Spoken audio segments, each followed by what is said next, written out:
delivering quality education, expanding access to learning.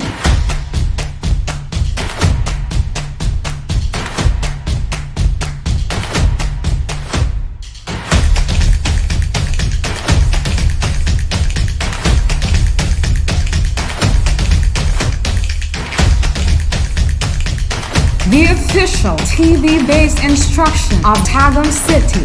This is Tagum City Division's DepEd TV. Tara na!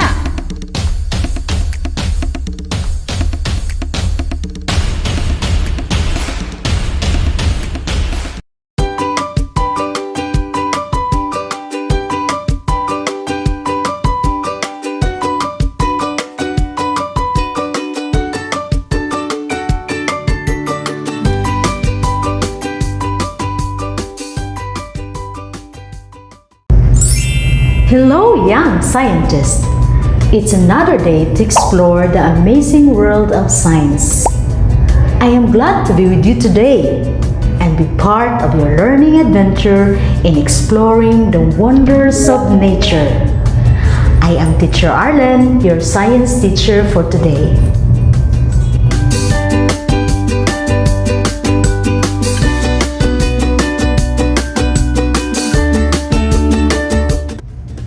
Are you excited to learn new things? Great! Good to hear that. But before that, kids, don't forget to prepare your notebook, pen, and learning module as we go through in this exciting adventure. So come on, let's explore together.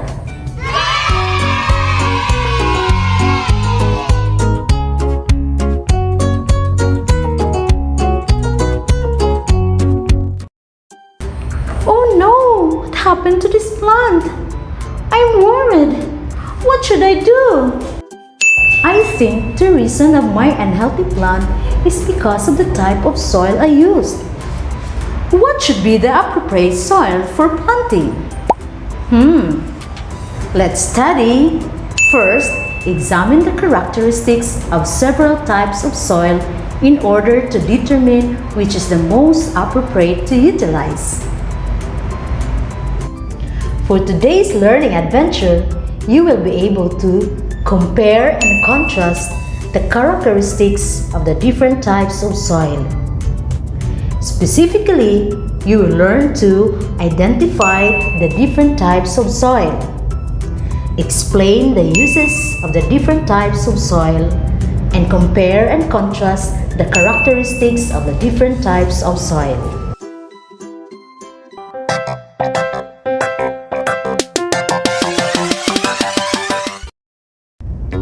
How well do you know about the different types of soil? Let's try to find out by answering the following questions. Are you ready, kids? Let's begin!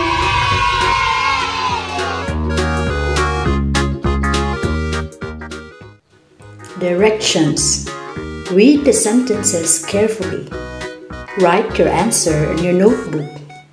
You will be given 5 seconds to answer each item. Number 1. Which type of soil does not hold water and drains quickly? A. Silt, B. Clay, C. Loam, D. Sandy. Your timer starts now.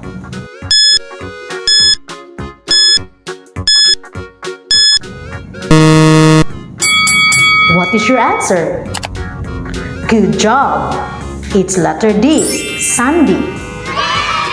Number 2. Which type of soil can hold the most water?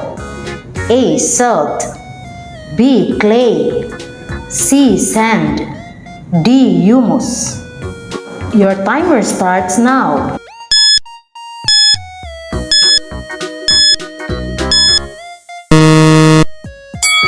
What is your answer? Great! It's letter B, clay. Number 3. When plants, animals, and other creatures die, they break down and become part of the soil. What is this part of the soil called? A. Clay, B. Silt, C. Sandy, D. Humus or loamy soil. Timer starts now.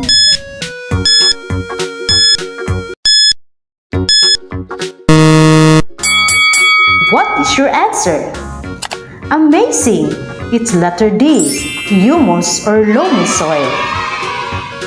Number 4. Which type of soil feels smooth and powdery? A. Silt, B. Clay, C. Sand, D. Loam.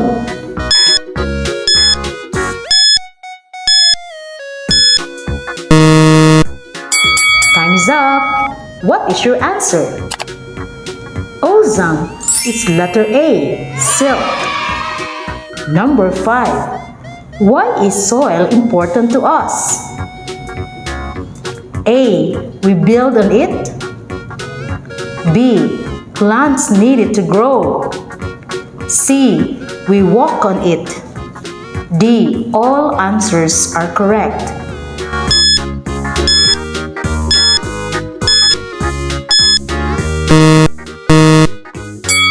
Time is up. What is your answer? Excellent! It's letter D. All answers are correct. Were you able to answer the activity? That's great! I'm pretty sure that you are now ready for an exciting learning adventure.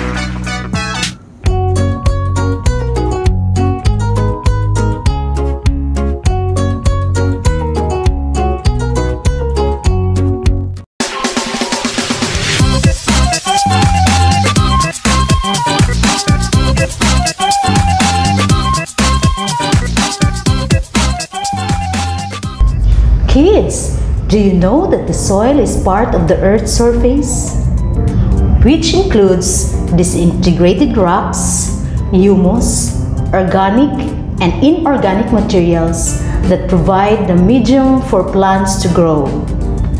For the formation of soil, it takes around hundreds and thousands of years. The soil is usually generated when rocks break up into their constituent parts. When a range of different forces acts on the rocks, they break into smaller parts to form the soil. The soil is mainly classified by its texture, proportions, and different forms of organic and mineral compositions. Soil is a mixture that contains minerals, organic matter, and living organisms. But broadly speaking, soil can refer to any loose sediments. Moreover, there are many types of soil that are distributed around the world, and these are generally classified into the following: clay soil, sandy soil,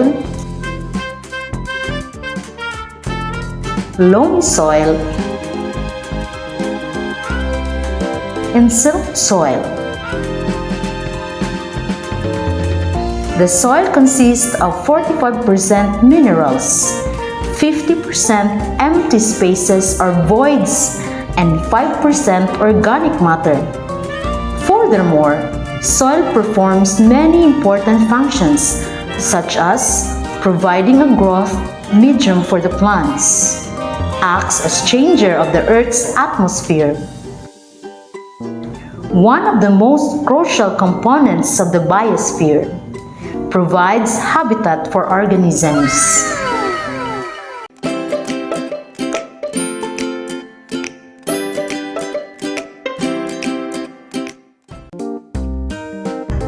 Kids, can you identify a sandy soil? The first type of soil is the sand. It consists of small particles of withered rocks. Sandy soil are one of the poorest types of soil for growing plants because it has a very low nutrients and poor in holding the water, which makes it hard for the plants' roots to absorb water. This type of soil is very good for the drainage system.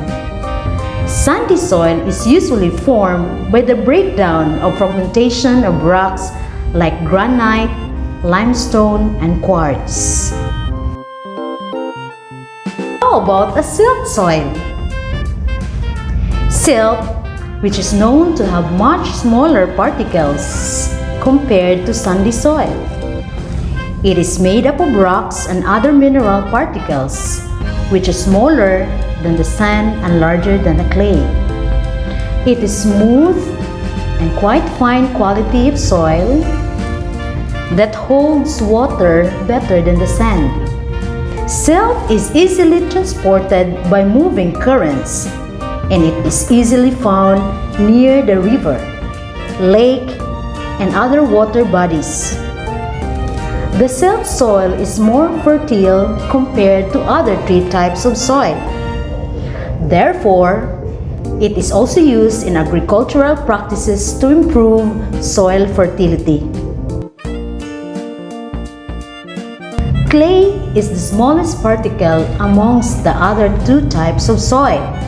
The particles in this soil are tightly packed together with each other, with very little or no air space.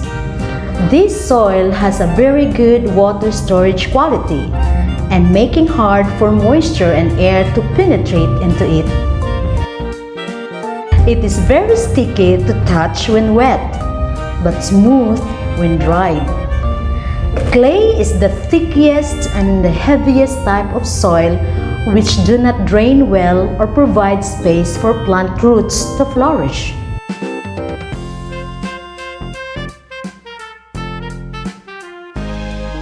Loam is a type of soil which is a combination of sand, silt, and clay such that the beneficial properties from each is included. For instance, it has the ability to retain moisture and nutrients, and hence it is more suitable for farming.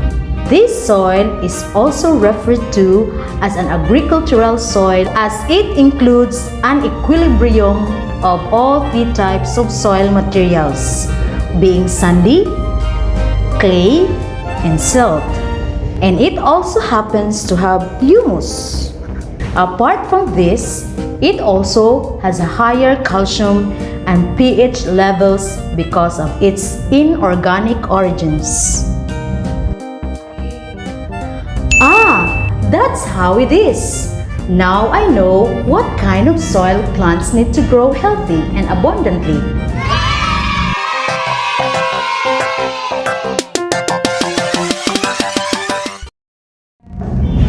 Well done! You already know the characteristics of the different types of soil. Now, let's check if you really understood the discussion by answering this activity. Find the hidden words related to our topic in the puzzle below. Words might be hidden horizontally, vertically, and diagonally. Write these words in your notebook. You will be given 2 minutes to answer this activity. Your timer starts now.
Let's check your answers. Did you find the words easily? Excellent. Let's try another one. Direction. Match the column A to column B. Column B contains characteristics of terms from column A. Choose the correct letter of your answer. You will be given 1 minute to do this. Timer starts now.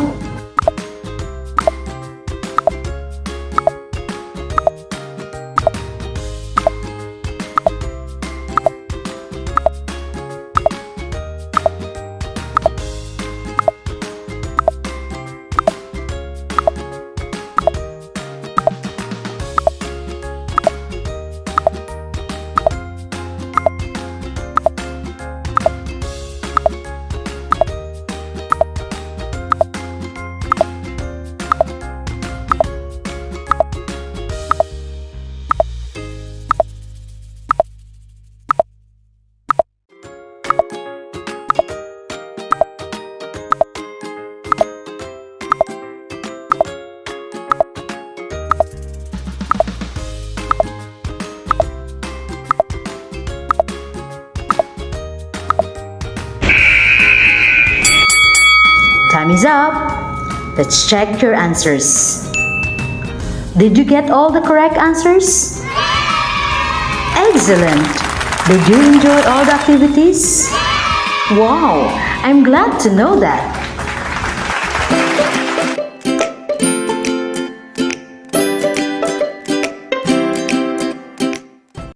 Now, let's have a short recap of what we have discussed today.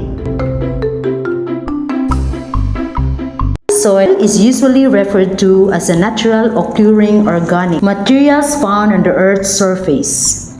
It is mainly composed of minerals, nutrients, water, and other inorganic particles and some residues of plants and animals. Sandy soil is formed by the smallest or fine particles of withering rocks. This soil is known as the poorest types of soil for agriculture and growing plants as they have very low nutritional value and poor in holding water. Clay soil is mainly composed of the smallest particles of soil, which are densely packed with very little or no airspace, and they effectively retain water. This soil is not suitable for growing plants as it is harder for moisture and air to penetrate into the soil. Loamy soil is the mixture of clay, sand, and silt soil which consists of additional organic matter and very fertile compared to other types of soil. It is well suited for cultivation as the plant roots get a sufficient amount of water and nutrients for their growth and development. Silt soil is a sediment material with an intermediate size between sand and clay. Carried by water during flood, it forms a fertile deposit on valleys floor. It is a non-plastic or low plasticity materials due to its fineness. Congratulations, kids! We are almost done. Now it's time to assess your learning for today's lesson. Direction. Read the questions carefully and write the letter of the correct answer on your notebook. You are given 5 seconds to answer each item. Let's start. Number 1. What type of soil is the thickest and heaviest? A. Silt soil. B. Clay soil. C. Sandy soil. D. Loamy soil. Your timer starts now.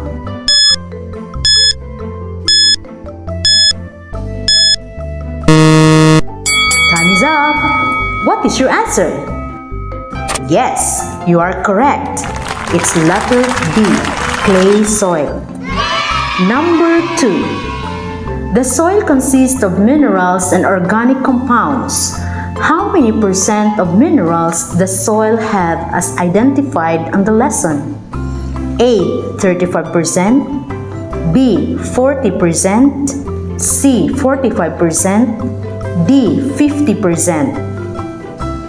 Your timer starts now.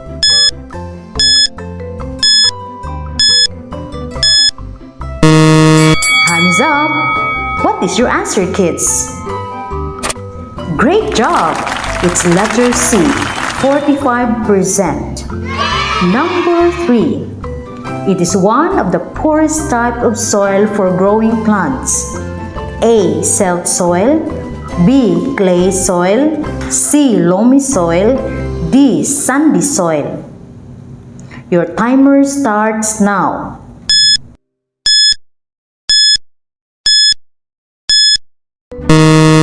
Time is up. What is your answer, kids? You got it right. It's letter D, sandy soil. Number 4. This soil is also referred to as an agricultural soil as it includes equilibrium of all 3 types of soil. A. Clay soil, B. Loamy soil, B. Silt soil, D. Sandy soil. Timer starts now.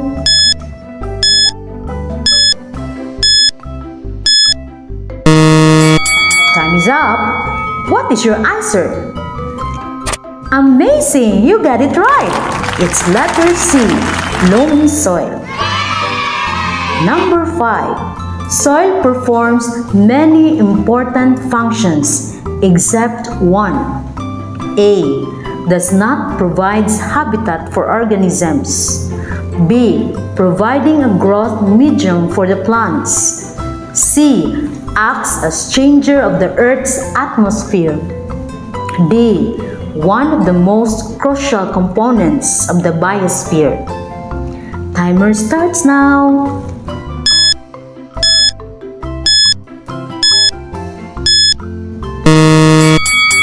Time's up. What is your answer?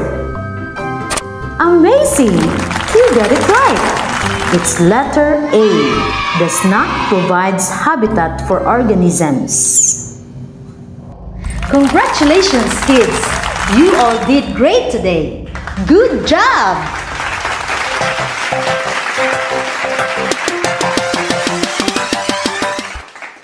Did you enjoy our science exploration, kids? Yes, that's great! Were you able to identify the different types of soil and its characteristics? Good job! Hope you answer all the activities in your module. In the following episode, we'll learn more interesting facts about science. I am Teacher Arlen Lasha, your science teacher, and I will leave you a beautiful quote. There can be no life without soil, and no soil without life. They have evolved together, by Charles Kellogg, a soil scientist. Thank you! Goodbye!